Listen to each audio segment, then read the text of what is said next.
قد يبدو شرب المياه من الهواء ضربا من الخيال، لكن ليس بعد اليوم. شركة درينكبل اير التي تتخذ من كندا مقرا لها وجدت الحل عبر هذا الجهاز. جهاز على هيئة براد صغير يقوم بتحويل رطوبة الهواء إلى مياه عذبة صالحة للشرب.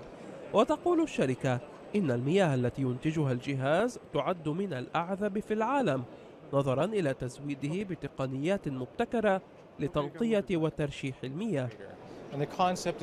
التقنية بسيطة للغاية، نحصل على الرطوبة من الهواء ونبردها فتتحول إلى سائل نقوم بتنقيته من خلال ما نطلق عليه تقنية الأوزون.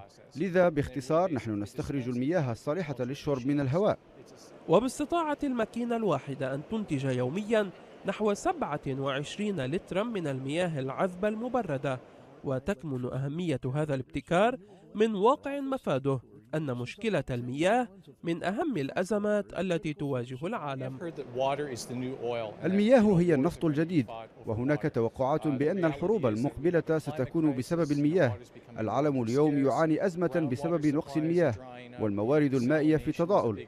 لذا دعني أقول إن الحصول على المياه من الهواء يعد حلا ممتازا، لا سيما في دول الخليج العربي حيث ترتفع نسبة الرطوبة. ووفقا للأمم المتحدة فإن 47% من سكان العالم سيعيشون في مناطق تعاني ضغطا كبيرا للحصول على المياه بحلول عام 2030.